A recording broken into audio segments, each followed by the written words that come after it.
Hey guys, it's Sim, and this is Wrestling Unlimited. As it's Monday, that means tonight was Monday Night Raw. I thought tonight's Raw was a really good show. We built some stuff up going forward. It's hard for WWE right now to really know what to build at the moment because they don't have a pay-per-view for 2 months.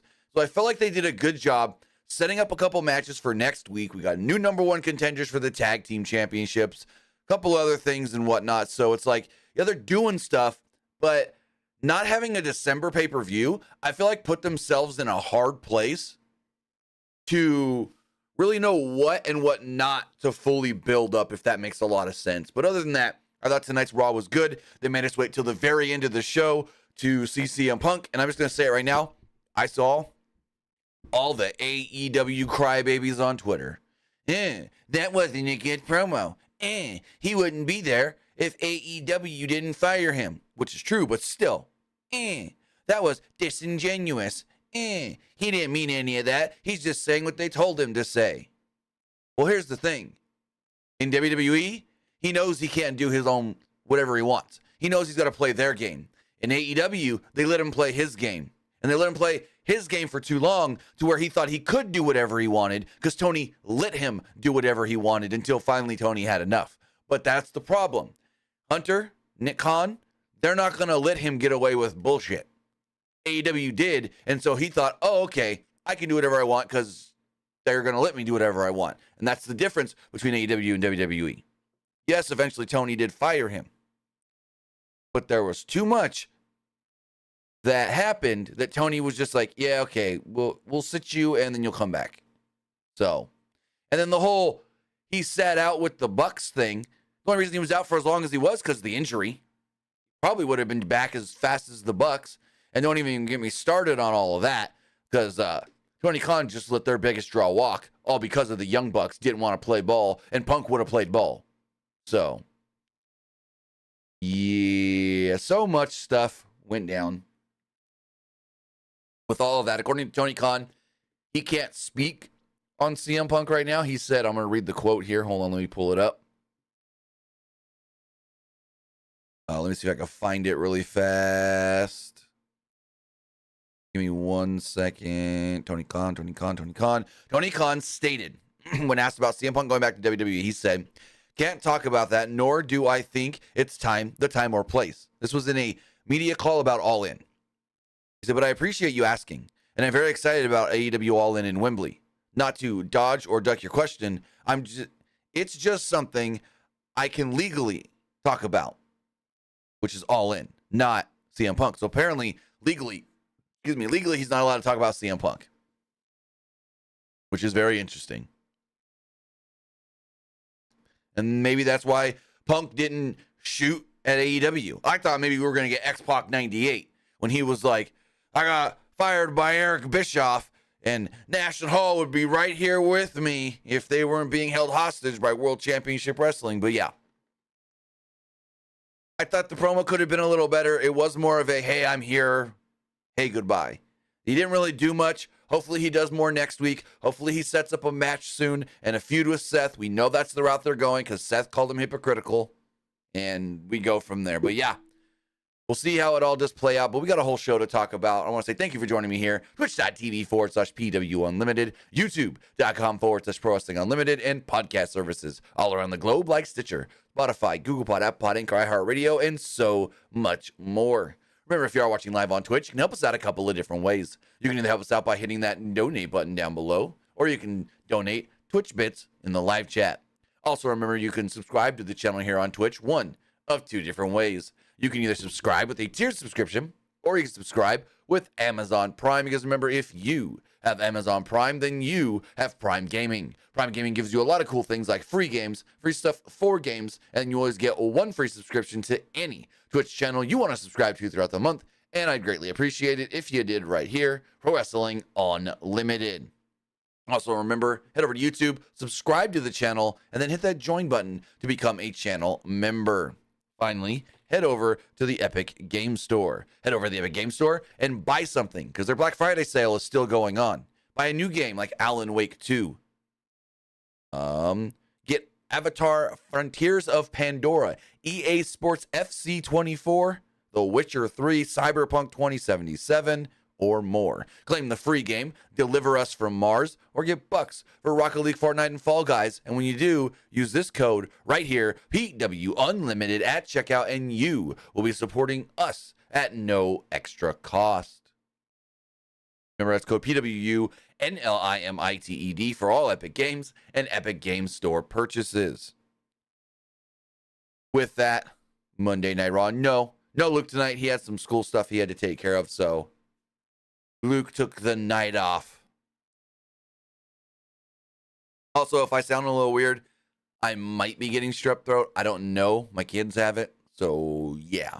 Kids have it. My mom has it, and it's going around the family. And hopefully everybody's good by this weekend, because we're supposed to be going to Universal Studios on Sunday. Whole family. And yeah, I said I'm going regardless, because I paid my tickets. Strep throat and all. Randy Orton comes out, and he looks around. Also, new Raw theme song. I could care less. I'm not a big what theme song opens the show thing. I mean, I haven't cared about a WWE or Raw theme song since, 2004? When Raw had, what's the good one? We got the morning, we in this together, do it all. I don't know the words, but that one. And then there was a really good SmackDown theme song I liked. The one that played on Here Comes the Pain. I liked that one as well for SmackDown. But other than that, it's kind of just like, eh. Oh, and then like the old Raw's War Warzone theme. I don't know the words of it, but it's like dun dun dun dun dun dun dun dun dun dun dun dun dun dun dun dun dun, something like that. I don't know. Randy Orton comes out, soaks it in, walks down the ramp and sees a little kid in the front row along the ramp with a figure. He goes to the kid, takes the pen, and he signs the figure for the kid. And they say Randy Orton's a shitbag of a guy. They say Randy Orton's a bad guy. Well, this guy make that kid's night, year, life. Who knows? Across the nation. Thank you, Fozzie. Orton came into the ring, grabbed a microphone, and said it sounded like a few people missed him. And there was a loud welcome back chant. Orton said that he had plenty of time to think about his accomplishments while he was gone. But there was one thing that he never did in particular: compete in war games. He said when his dear friend Cody Rhodes called him, he said of course he would be in war games. Orton said War Games was invented by Dusty Rhodes, crowd cheered, and to be part of that match was part of, quote, pro wrestling history. Orton also came back because he has unfinished business with the Bloodline and every member in it. So that's an interesting thing to remember when he says I have a beef and unfinished business with the Bloodline. Orton admitted that he made a name for himself by putting people on the shelf just like they did to him. He said, but this is something he can't forget about. He says, I have receipts for every single member of the Bloodline. And I mean every. Orton said, and those receipts will come in the form of the 3 most dangerous words in WWE. No, the 3 most dangerous words in all of sports and entertainment. RKO. Out would then come Rhea Ripley. Orton had a fantastic line here against Rhea. She noted that Orton teamed with someone who tried to end his career and had his big return upstaged. She did think that Orton looked more dangerous than ever now, and that the Bloodline has fallen and Judgment Day has risen. She called War Games a bump in the road because they were all dripping in gold. That included Damian Priest and Finn Balor holding the same titles that Orton also gave his career for. If it wasn't for Orton, Priest would also be the world champion. They could make life hell for Orton and put him out permanently. Crowd starts chanting RKO. They really wanted Randy to RKO Rhea, and he was doing the mannerisms, like looking around, like, should I do it? Should I do it? Orton said he's been paying attention while he's gone, and he's seen all the Rhea this, Rhea that, mommy this, mommy that. Well, Rhea, daddy's back. I lost my shit with that line. I loved that line. Oh, daddy's back. Woo, boy. Crowd loved that line as well. Orton knew things had changed while he was gone. But one thing that would never change is that nobody tells him what to do. Rhea laughed. She said that she tried to give him an out, but he's now their enemy. And from behind, he would be attacked by Dominic and JD, who was wearing a neck brace. So that was a good one. JD was wearing a neck brace because of War Games. Really, he was the only one showing the effects, I guess you could say, of War Games on the men's side. Saw Becky later all beat up. Orton fought them both off and planted McDonough with an RKO. Orton told Dom not to go far because I'm going to go talk to Adam Pearce and I want you tonight. So, very cool. Good opening segment. I liked it. I thought it was well done by Orton and Rhea. And that Daddy's Home line, just, it popped me big. We go backstage and we get a earlier today segment. We got Alpha Academy, New Day, the Creeds.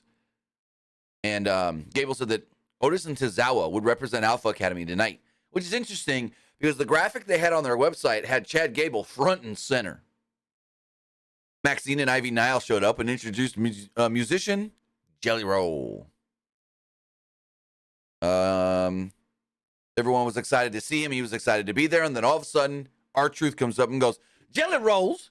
I'm hungry. I like something sweet. Where's the Jelly Rolls at? And he's like, no, I'm Jelly Roll. He's like, you got the Jelly Rolls? I guess I'm going to have to go to catering and get some. And he's like, no, I'm Jelly Roll. Me. And then Tozawa did his dance. So back and forth dance. So is that their response to Prince Nana? Prince Nana's got the, and then we got Tozawa. I don't know. We then had Tag Team Turmoil. Winning team here gets a tag title shot in the future. The match itself started out with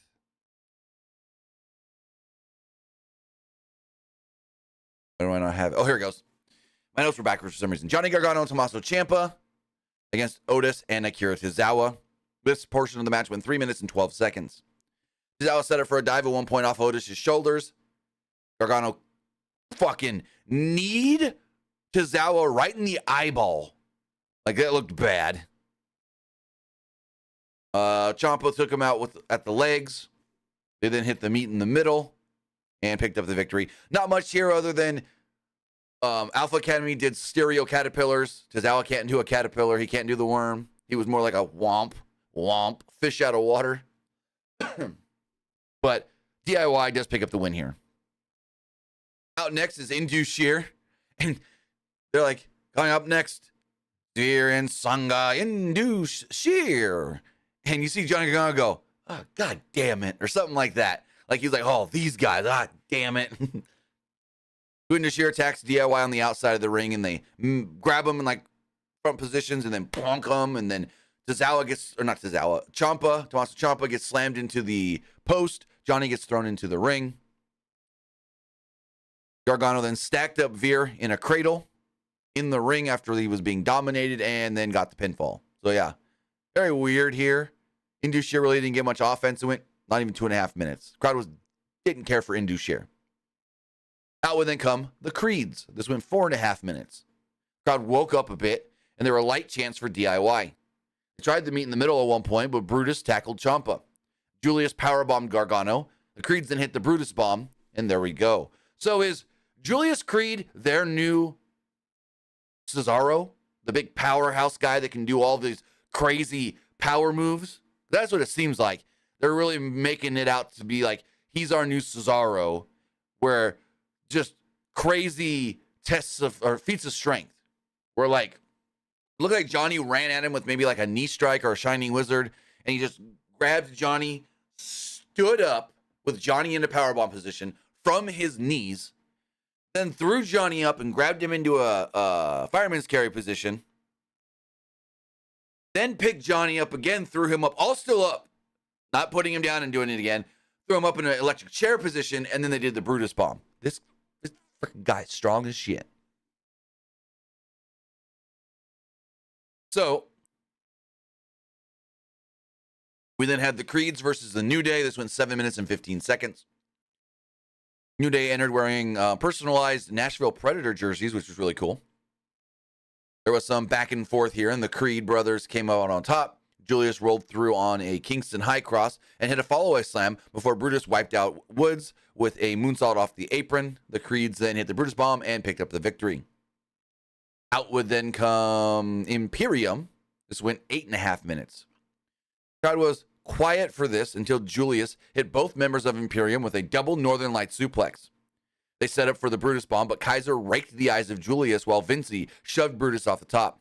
Imperium set up for something, but Julius leaped over Vinci and hit Kaiser with a superplex.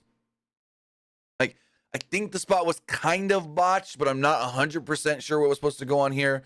The Creeds then hit Vinci with a Brutus bomb for the final elimination. And the Creeds are getting a tag title shot against Judgment Day. I love it. I love pushing the new team. I love being like, no, these guys are great. These guys are good. They ran the gamut here tonight, and they're contenders.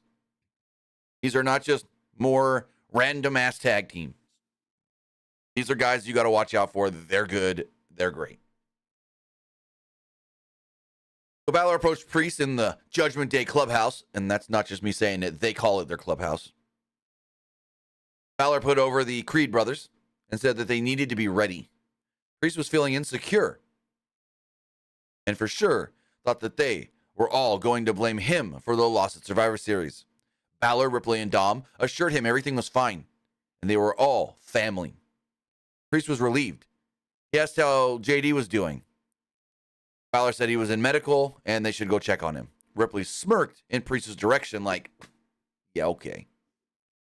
We got our first break 54 minutes into the show. Technically, we did get a shop.com break at 1.2 though, but that's technically not a real commercial. But yeah, Rhea behind Priest's back was like, yeah, we're good. Okay. Like she don't think they're good. And Michael Cole said it earlier in the show when she came out with the Randy Orton segment. Oh, and here comes Rhea Ripley. In some eyes, the real leader of the Judgment Day. And I'm like, oh, you're just throwing that out there, Michael Cole. Cody Rhodes comes out. Big reaction for the American Nightmare. They wanted to thank his teammates for the big win at War Games and mentioned one individual. The crowd yelled, yeet, and sang Rollins' song. Rhodes said that was Randy Orton.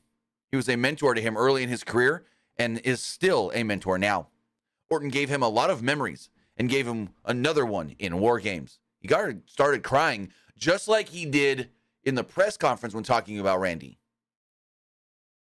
Orton handed Priest to him so he could hit the crossroads and get the win. Not just in any match, but his dad's match. And that meant so much to him, the crowd starts chanting, Dusty. The other story Rhodes wanted to talk about was the return of CM Punk. The crowd chanted for Punk. Nobody knew that was going to happen. Nobody knew what was going to happen next. That's why everyone would tune in to see him speak tonight. Rhodes just wanted to say, Punk, welcome back. Rhodes said, one fisherman always spots another fisherman from afar. And there were a lot of stories happening right now. So Rhodes has an announcement. Rhodes says he went to Adam Pearce and got the okay and approval to say, well, he is the first entrant entered into the Royal Rumble. The Rhodes will be in the 2024 Royal Rumble. As he makes his announcements, the lights go out with the spotlight on Cody. Nakamura then appears on the screen. Nakamura says Rhodes needs to continue his story, but Nakamura needed Rhodes to awaken him and set him free. Nakamura said he was patient for weeks, but he was tired of waiting. Quote, I will bring chaos to you. Fans started shrieking because all of a sudden, Nakamura appeared in the ring. The lights came back on. Cody turns around and boom, Nakamura spits red mist in his face. Cody sells this huge and Nakamura stands over him for a moment before walking out of the ring. So yeah, all these weeks, Nakamura was calling out Cody. They were setting up Nakamura and Cody, of all things. Cool. Should be a good match, but it's like, oh, another feud. Nakamura's going to lose. Come on. Give him something he can win.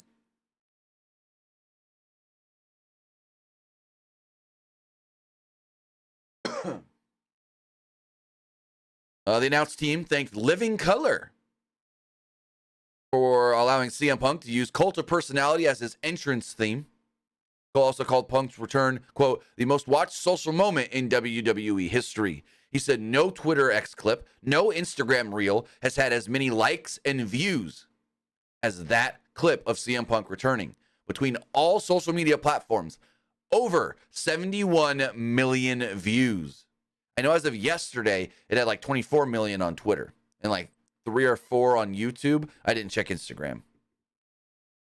Then we had Big Meaty Man beating meat. Big Meaty Man beating meat. Big Meaty Man beating meat. It was Bronson Reed and Ivar. I saw some people say they didn't like the finish, and I can understand that with the double count out and stuff, but it's cool. It's cool. Kid Vicious says, Cult of Personality sounds a little different. So there is a 2023 remix that they are using now. Living Color actually did a 2023 remix that came out like 2 weeks ago. Maybe a little bit long. No, a couple months ago. But everyone started like seeing it a couple weeks ago. So that's why if you think it sounded a little different, to me, I don't think it does. It's still the same song. But if you can spot the difference, that's why. Living Color did release a 2023 remix version. Reed early on hit a vertical suplex, and Ivar caught him with a spinning back kick on the outside thanks to distraction from Valhalla. Reed, who was back on offense at one point after a break, and hit a machine gun chop in the corner. Ivar responded with repeated back elbows, but Reed followed with a senton. Ivar came back with a power slam for a 2. Valhalla told Ivar to go to the top, so he tried a moonsault, but Reed moved. Reed went to the top, and the crowd buzzed, but he stopped what he was doing because Valhalla jumped on the apron and threatened to hit him. The referee then tossed her out. They battled in the timekeeper's area at one point, which led to Reed giving Ivar a DVD into the barricade, and then they got counted out. So, yeah. Could have been better. Wasn't horrible, but it's like, it's all right.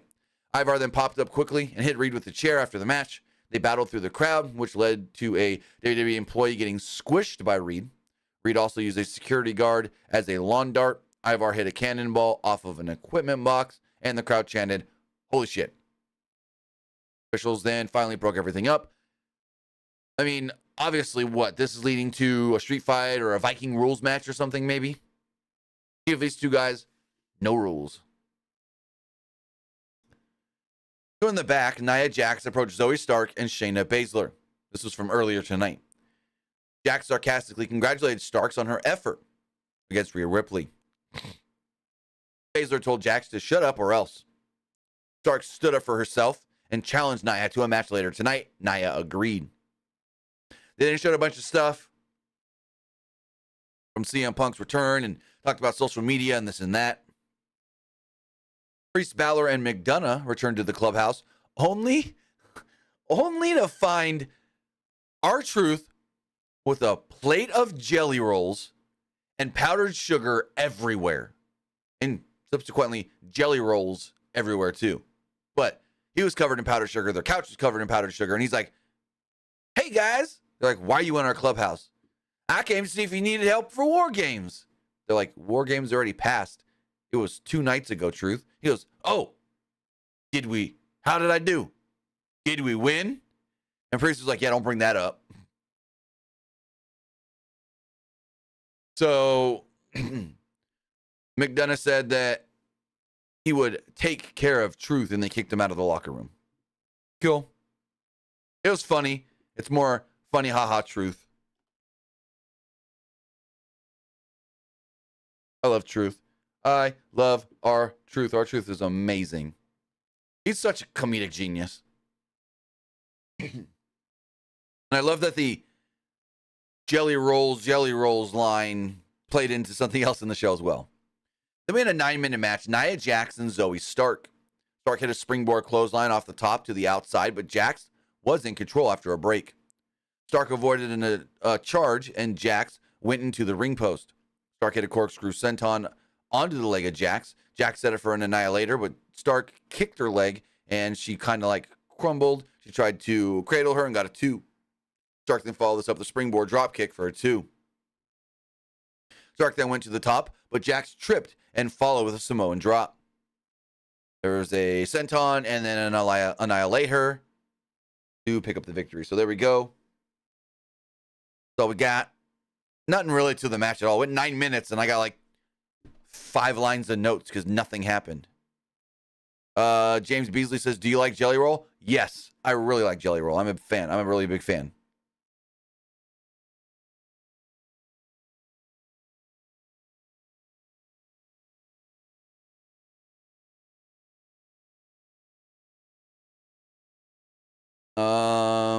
I know my aunt, before she passed away last year, Jelly Roll, that first big single he had, that was like one of her favorite songs. But yeah, no, I really like Jelly Roll. I'm a fan. I'm a huge fan. So Gunther approached Imperium in the back. He wanted them to go to Pierce and sort out this DIY issue. Vincey was about to make a promise, but Kaiser cut him off and said he promised to get it done. Miz then approached Gunther. Miz saw Gunther's press conference and noted that Gunther wanted his next opponent to challenge him to his face. Miz, well, challenged him. Gunther asked if he was sure about that. Miz knew that he could take the title off of his shoulder and said that Gunther knew it too. Gunther said that Miz was no threat to his legendary title reign. He said he did give Miz credit for bringing the fight to him and said that he did belong in a ring, just not in a ring with him. So they might be setting up another match, Miz and Gunther. I don't know. I don't know why we need another one. Seth then entered. Announcer said that Saturday night was the most watched Survivor Series of all time. And Triple H said that in the press conference too. Give me 1 second. My daughter just messaged me. What? And I need to message her back really, really quickly.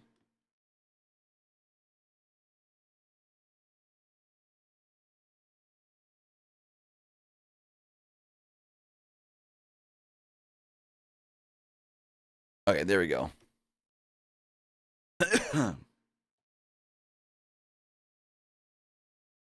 Seth Rollins came out and started like every Seth Rollins promo with all the catchphrases and sing my song and yell at the mic and this and that.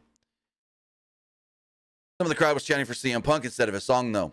Rollins removed his shades and invited the Punk fans to keep going. He didn't want to spend one more ounce of energy on that hypocrite. Rollins instead wanted to talk about the championship that he made the most important in this industry. Rollins admitted that he wasn't feeling too good these days, just a few days removed from War Games, but he was starting to get the itch to be a fighting champion again. He said, I went to Adam Pearce, and I have a match. And then Drew McIntyre comes out. McIntyre came out. McIntyre said, it's been a crazy 48 hours. People were talking about the two of them and things that happened outside of the ring. McIntyre wanted to shake Rollins' hand and congratulate him on the victory. Rollins shook his hand. McIntyre said Judgment Day had a grand plan, and it appears the grand plan was to lose. He also thought that he needed to put Jay on the back burner and focus on the world title. McIntyre admitted that Rollins was right when he said that he can only blame himself for losing a crown jewel. McIntyre had a moment of hesitation while feeling sympathy when he saw Rollins down during the match. McIntyre thought about Rollins' daughter in the back and that moment that they had and told him to stay down, but Rollins slapped him in the face. McIntyre was done with the sympathy and wanted a damn rematch. His words. Rollins thought that McIntyre did deserve a rematch, but there was a couple of people maybe who deserved it a little bit more than him. Rollins then announced that next week he will be defending the World Heavyweight Championship. And McIntyre said, well, against who? And he said, Jey Uso. Crowd yelled yeet over and over. Rollins was about to reason with McIntyre, but then McIntyre immediately headbutted him, which was so hard that he cut himself. He busted himself open. I think he may have hit the championship, so that's why he got a cut on his forehead. Jey Uso would then run down, hammered away at McIntyre as the crowd yelled yeet. Drew finally retreated. Jey and Rollins super kicked him out of the ring, and then Jey picked up the belt, looked at it for a moment, and then gave it to Seth. We got a break. We come back, and Drew is walking through the back. Sammy confronts him. Sammy confronted McIntyre in the back about headbutting Rollins. McIntyre said that Zayn couldn't understand what was going on. And Zayn said, "Oh, you don't think I know? You lost a universal title match to Roman Reigns in front of your family. Well, so did I. You say you came within inches of beating Seth Rollins for the world title? Well, so did I. Every setback you have, I've had 10 times worse. Every disappointment you've had, I've had as well." He said he kept moving forward, though, unlike McIntyre, who lives in the past. He said he's moving forward because he knows that his end game is winning the world title. Zayn said that McIntyre will always be remembered as was already a 2-time world champion, 6'6", and like 300 pounds of nothing but muscle. Yet you're acting like nothing more than a spoiled brat. Sammy told him, quote, "You're better than that." McIntyre acted sincere for a moment before telling Sammy, "You know what? I'm going to go to Pierce, and I'm going to ask for a match against you next week." Match is official. So then we got an 8-minute and 45-second women's tag team title match. It was all right. Not much to talk about. Not much had anything really happened before we went to a break. Natalya hit Green with a sit-out powerbomb for a 2. Knox tagged in and hit Green with a Molly go-round, but Niven broke up the cover.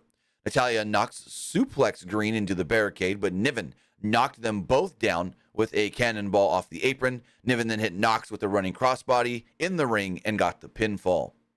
Green was ecstatic at ringside, and Piper celebrated in the ring. Crowd didn't care about this match at all. It was just there. Then we got an interesting segment. Randy Orton's in the back, and Jey Uso approaches.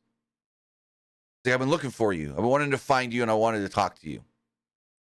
Jey said, "Thank you for having our backs last Saturday in War Games. We appreciate it. I appreciate it." He said he heard what Orton said earlier about receipts, but what happened back in the day was in the past. Orton said, "I have been watching, and I have seen what you've done. You've had Cody's back. You've had other people's back. I get that. You're trying." Orton said, "I do have receipts, and I do have things I need to take care of with the bloodline. So if you're not with the bloodline," and Jey goes, I'm not bloodline." He goes, "Then we're fine. We're good." And the two shook hands. Jay's like, "Yeah, I'm out. I'm not bloodline. Cody brought me here for a second chance to redo and restart and do better. And that's what I want to do." So I really, really liked this. I thought this was great. We don't have to set up no Jay-Randy feud. But now it tells us Randy may be showing up on SmackDown.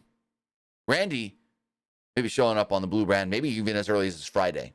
We do know that this week there's what's going to happen to Damage Control after Bayley got pinned, and Logan Paul will be on the show looking for a challenger.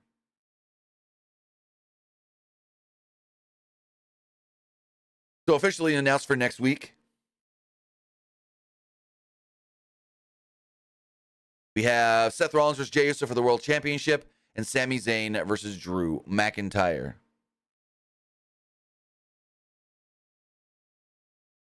So Jackie Redmond interviewed Becky Lynch. This was short and sweet. Lynch felt that she went to war that Saturday, and you can see she got a bump on her head right here, butterfly stitch here, busted lip. So yeah, she said it also felt like a night of making amends, but there was a thin line between love and hate. Lynch said that she had a couple of fights on the horizon, and one was more pressing than the other. But they didn't tell us what they were. Like, what? You have a couple of fights on the horizon with who? Who? And one's more pressing than the other. So one you want to do sooner than the other, but with who? This is too vague for me. I thought it was all right, but it was like, okay. So Becky's like, I want to fight a couple people, but who? What, you want Rhea? You want Nia? You want Raquel? Who do you want? I don't know. Well, Randy Orton comes out for his match. Dom is already in the ring with JD. Cole said that after having the double back fusion surgery, Randy Orton has actually had to start training differently, focusing more on cardio and reps, using lighter weights and feeling better. And he said that he feels better than he ever has, really better in years. Who also suggested Dom get in the gym. I thought that was funny. I thought that was really funny. He's like, maybe Dom should get in the gym with Orton as well. We have this match, non-title, Randy Orton versus Dominic Mysterio with JD McDonough at ringside. 9 minutes and 30 seconds. Well, like right around 9 minutes and 30 seconds. So the two are fighting before a break, Orton in control. Come back from the break, and Orton tried to backdrop onto the announce table, but Dom landed on his feet and shoved him into the steel steps. Orton sold this great before fighting back with clotheslines, a power slam, and a draping DDT. Orton set up for an RKO, but McDonough pulled Dom out of the ring. Jelly Roll then appeared at ringside and started talking crap to McDonough. McDonough then walked up to Jelly Roll, and Jelly Roll shoved him on his butt. Dom then got in Jelly Roll's face, and well, Jelly Roll shoved him as well. So I don't know why this wasn't a DQ, because somebody from outside of the match put their hands on a competitor in the match. Really should have been a DQ, but I guess since he was a fan in the crowd, it doesn't count. Orton then grabbed Dom and launched him up in the air and hit a backdrop on the announce desk. The crowd chanted one more time, and well, Orton obliged one more time. Orton then dropped McDonough in the ring with the DDT, the draping DDT. But that allowed Dom to hit a drop kick and a 619. Dom did miss the frog splash. Orton hit an RKO and pinned him to pick up the victory. So there we go. Randy Orton back on Raw, winning matches in the main event. And again, gotta love seeing Dom in the main event all the time too. Gotta love it for Dom. Dom is such a star. I'm a big Dominic Mysterio fan. But I'm an even bigger Randy Orton fan because Randy Orton is one of my top 5 favorites of all time. It's like third or fourth. I'm not sure. My favorite is Bryan Danielson, then CM Punk, then it's Orton and Owens right there, like 3 and 4. I don't know who I like more. And then Stone Cold Steve Austin. Then they show us CM Punk's dressing room in the back. Don't let the Young Bucks in there.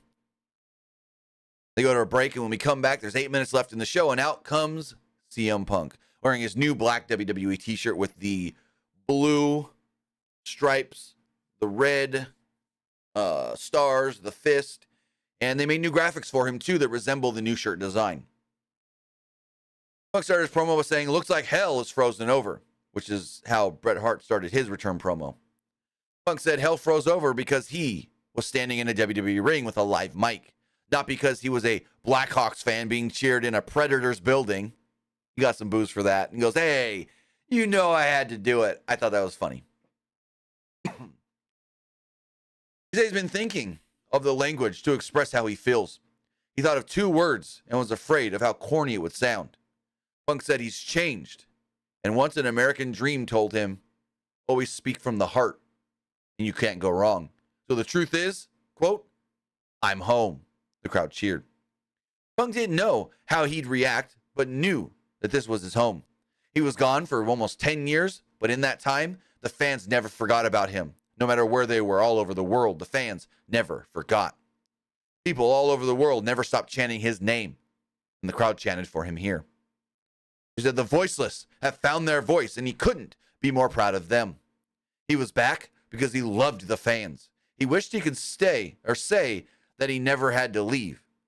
But once upon a time, a wise man told him sometimes you have to leave and come back for things to get better. He hated to admit it, but that wise man was right. Not sure if he's talking about Heyman or not, but it could be, because who else is the wise man? Well, Paul Heyman. So we got a Dusty reference and potentially a Heyman reference here as well. Remember, Heyman and Punk were really, really close back in the day. So Saturday night was an amazing moment. Monday night, another amazing moment. Everybody in the back was happy to see him. All hugs and even a few kisses on the lips. Punk then goes in. I've even got people asking, how's AJ doing? And she's doing great. Crowd cheered. He said, it's been all open arms from everyone. Well, almost everyone. He knew that everyone here competed to be the best in the world, but the best in the world hasn't been here for 10 years. Punk understood after being afraid. But Punk understood being afraid. They're afraid that he set the bar too high and the brass ring was in his back pocket. They're afraid because the most dangerous man just walked into the front door and there's nothing they can do about it. Some people will wake up and realize their efforts to be the best in the world in this ring, on this microphone, and even at commentary are false. Because the best in the world was back in the middle of this ring, and his name is CM Punk, CM Punk, CM Punk. Punk dropped the mic as the fans chanted his name. Punk then looked into the camera and said, I'm back. I'm not here to make friends. I'm here to make money. And the show quickly goes off the air as they already went 2 minutes overrun. So there we go. Punk is back. They saved him for the very, very end of the show. I thought it was good. That was a solid promo. Probably could have been a little better, but it seemed like they kept it really conservative and low-key to not cause any problems with anybody anywhere. So hopefully we get something good next week, and we finally figure out, because I want to know when Punk's first match is going to be. That's what I want to know. When is Punk gonna wrestle?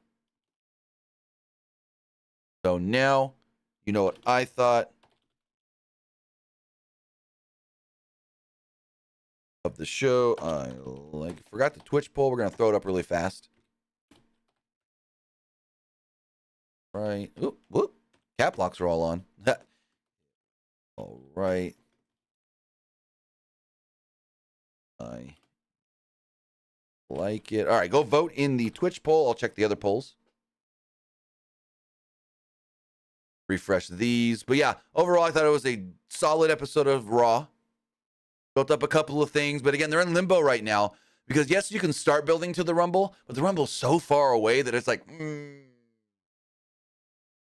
soon. As far as the Twitter X poll does go, 61% liked the show, 28% thought it was just all right, and 10% didn't like it. Looking at the YouTube community poll, 80% liked the show, 15% thought it was just all right, and 5% didn't like it. Some of the comments here. Randy's return was the best of the whole night. Then, him beating up Dum Dum. Person says, loved it. Person says, best Raw in months. This person says, awesome. CM Punk's home. Person says, Orton as Universal Champ ASAP for over a year. Not going to happen because no one's beaten Roman for that title unless it's Cody. And then this person says 7 out of 10. Looking at the YouTube live poll, 79% liked the show, 18% thought it was just all right, and 4% didn't like it. As far as the Twitch poll, everybody that voted liked the show. Speaking of Twitch, I'm going to be live on Twitch in just a little bit. Twitch.tv/TimmyBuddy, playing some video games. We're going to jump into Disney Speedstorm, do some stuff there, and then maybe jump into something else after that. So we're going to play a couple of different games tonight on a stream. But with that, guys, I want to say thank you for joining me here. Twitch.tv/PWU Unlimited, YouTube.com/Pro Wrestling Unlimited, and podcast services all around the globe like Stitcher, Spotify, Google Pod, Apple Pod, Anchor, iHeartRadio, and so much more. With that, have a great rest of your night. I'll be back Wednesday for AEW Dynamite, and have a good one. See you next time, guys.